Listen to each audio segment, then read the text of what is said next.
அனைவருக்கும் வணக்கங்க.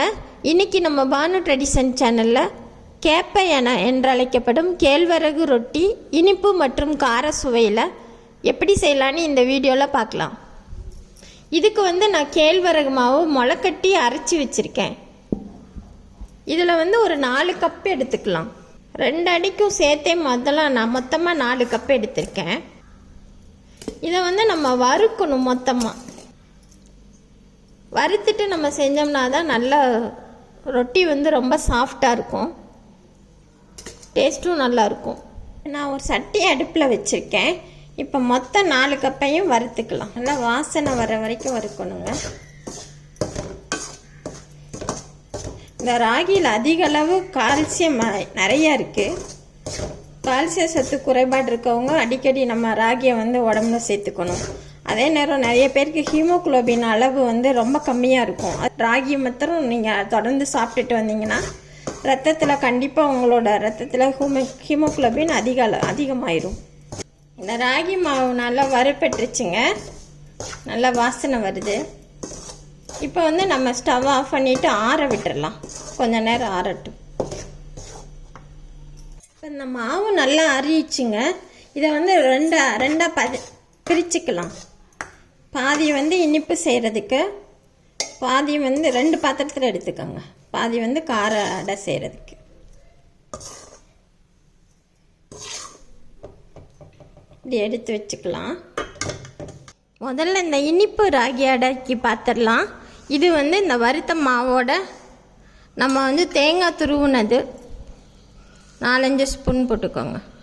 பாதி இது நான் காரத்துக்கு வச்சுட்டேன். அடுத்து ஏலக்காய் தூள் 1 டீஸ்பூன், நாட்டு சர்க்கரை 5 ஸ்பூனு கூட சேர்த்துக்கலாம். குழந்தைங்க விரும்பி சாப்பிடுவாங்க. நாட்டு சர்க்கரை அல்லது கருப்பட்டி கூட சேர்த்துக்கலாம். 1 பிஞ்சு சால்ட்டு,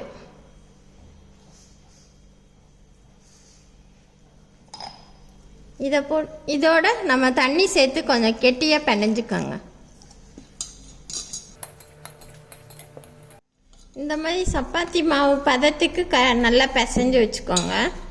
இதை ஒரு ஈவனாக ஒரு சின்ன உருண்டையை உருட்டி வச்சுக்கலாம். ரொட்டி தட்டுற அளவுக்கு பிசைஞ்ச மாவை இந்த மாதிரி உருண்டையை உருட்டிக்கங்க. இப்போ எப்படி தட்டலான்னு பார்க்கலாம். ஒரு தோசை சட்டி அடுப்பில் வச்சுக்கோங்க. காஞ்சோன்னா நெய் விட்டுக்கலாம். இனிப்புக்கு நம்ம நெய் தான் சேர்க்கணுங்க. அப்போ தான் டேஸ்ட்டு ரொம்ப நல்லாயிருக்கும்.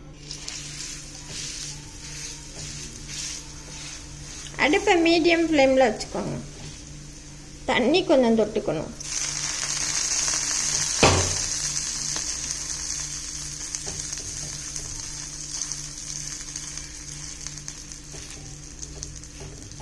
மாவு கரெக்டாக இருக்கணும். ரொம்ப கெட்டியாகவும் இருக்கக்கூடாது, ரொம்ப லூஸாகவும் இருக்கக்கூடாது.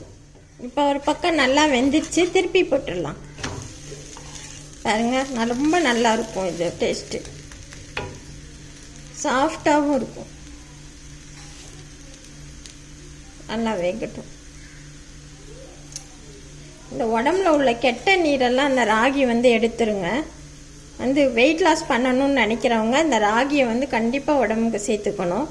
நம்மளுக்கு உடம்புக்கு தேவையான சத்துக்களும் கிடைக்கும்.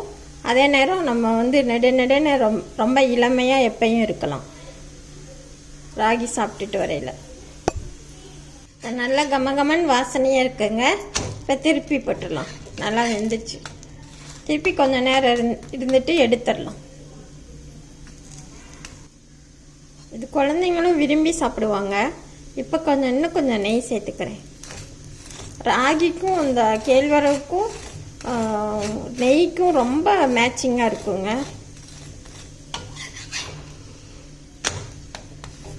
நல்லா 2 பக்கமும் வெந்துருச்சு. இப்போ எடுத்துடலாம்.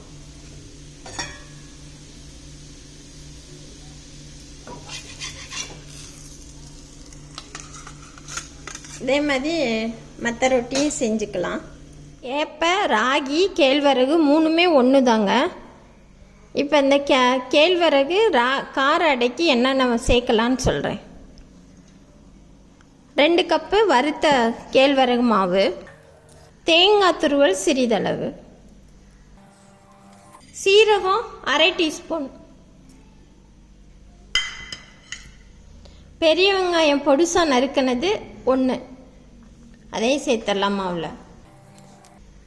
நறுக்கின பச்சை மிளகா 1, நிறைய சேர்க்க வேண்டாம், குழந்தைங்களுக்கெல்லாம் கொடுக்குறோம்ல, 1 பச்சை மிளகா சேர்த்துக்கோங்க. நறுக்கின பொடுசாக நறுக்கின கருவேப்பிலை சிறிதளவு. உங்கள்கிட்ட முருங்கை தலை இருந்துச்சுன்னா அதையும் சேர்த்துக்கோங்க, ரொம்ப நல்லது. இப்போ என்கிட்ட முருங்கை இல்லாதனால கருவேப்பிலையை நான் சேர்த்துருக்கேன். இப்போ இதை அப்போ மாதிரியே மாவை கெட்டியாக பிணைஞ்சிக்கலாம். இதோட உப்பு சேர்க்கணும். உப்பு அதில் இனிப்புக்கு கம்மியாக சேர்த்தோம், இதுக்கு வந்து அளவாக சேர்க்கணும். 3/4 டீஸ்பூன் சேர்த்துக்கோங்க. பாருங்கள், இந்த மாதிரி மாவை பிசைஞ்சுக்கோங்க, ரொட்டி தொட்ட ஈஸியாக இருக்கும்.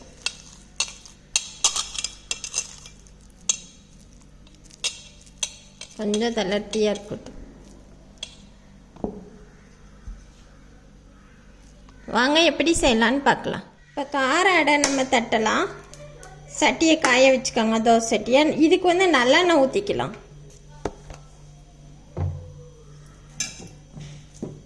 நல்லெண்ணெய் ஊற்றிட்டு இப்படி இந்த மாதிரி தட்டிக்க வேண்டியதான்.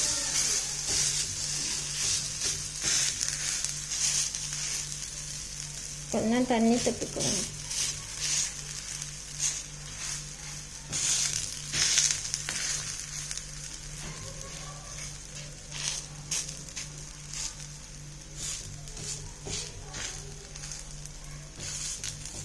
ரொட்டி ரெண்டுமே ரொம்ப டேஸ்ட்டாக இருக்குங்க. நீங்கள் ஒரே நாளில் 2 செய்ய முடியலன்னா கூட இன்னும் ஒரு நாள் இனிப்பு ஒரு நாள் காரம்னு கூட நீங்கள் செஞ்சுக்கலாம். ஆனால் கண்டிப்பாக உடம்புல சேர்த்துக்கிட்டால் உடம்புக்கு ரொம்ப நல்லது. எண்ணெய் கொஞ்சம் விட்டுக்கலாம்.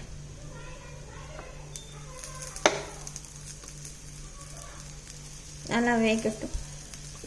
வெந்துருச்சுங்க. இப்போ திருப்பி போட்டுடலாம்.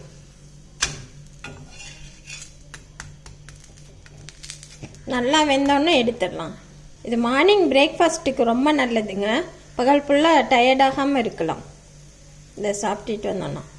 நல்லா 2 பக்கமும் வெந்துருச்சுங்க. இப்போ எடுத்துடலாம்.